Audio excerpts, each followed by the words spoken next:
Hi guys. Last week வந்து என்னோடய 10th year marriage anniversary வந்து இருந்துச்சு. அதுக்காக இந்த பிரேஸ்லெட் வாங்கியிருந்தேன்.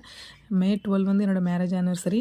நாள் வந்துட்டு அக்ஷய திருதியை. அன்றைக்கி தான் இது வாங்கியிருந்தேன். அன்றைக்கி ரேட் வந்து 6,700 ஜிஆர்டியில் சிட் போட்டு தான் இது வாங்கியிருந்தேன். 11 மந்த் சிட்டு. அதுக்கப்புறம் வந்து என்னோடய கிராம்ஸ் வந்து 5.4 கிராம்ஸ். இது வந்து என் கைக்கு கொஞ்சம் கரெக்டாக இருந்தனால அந்த கம்மியான கிராம்ஸில் எனக்கு கிடச்சிது. நம்மளாம் இந்த மாதிரி நகைச்சீட்டு போட்டு வாங்கினா தான் உண்டு. இந்த மாதிரி நீங்களும் உங்ககிட்ட இருக்கிற அமௌண்ட்டை சிறுக சிறுக இந்த மாதிரி நகைச்சீட்டில் இன்வெஸ்ட் பண்ணி வாங்குங்க. இது வந்து கம்பல்ஷன் கிடையாது. அவங்கவுங்க ஓன் இன்ட்ரெஸ்ட்டு தான். அதே மாதிரி இது ஷோ ஆஃப்மே கிடையாது. இந்த 10 இயர்ஸில் நாங்கள் ஃபேஸ் பண்ணாத ஸ்ட்ரகிள்ஸே இல்லை. இப்போவும் ஃபேஸ் பண்ணிட்டு தான் இருக்கோம். இந்த மாதிரி சின்ன சின்னதாக சேர்த்து வச்சு வாங்கினா தான் உண்டுன்னு சொல்லி சேர்த்து வச்சுட்ருக்கோம். அன்றைக்கி நைட்டு வந்துட்டு அப்பா அம்மாவை வந்து அழைச்சிட்டு போயிட்டு டின்னர் வாங்கி கொடுக்கலாமேன்னு சொல்லிட்டு எல்லோரும் அழைச்சிட்டு போயிட்டு இருந்தோம். அன்றைக்கி மதர்ஸ் டே போல் அங்கே மெரினா பீச்சில் நல்லா சூப்பராக செலிப்ரேட் பண்ணிகிட்டு இருந்தாங்க. ஏதோ ப்ரோக்ராம்ஸ்லாம் கண்டக்ட் பண்ணி கிஃப்ட்லாம் கொடுத்துருந்தாங்க. குட்டீஸுமே வந்து என்ஜாய் பண்ணிகிட்டு இருந்தாங்க. அப்படியே வரும்போது டின்னர் சாப்பிட்டு அப்படியே வந்துட்டோம் ஃப்ரெண்ட்ஸ்.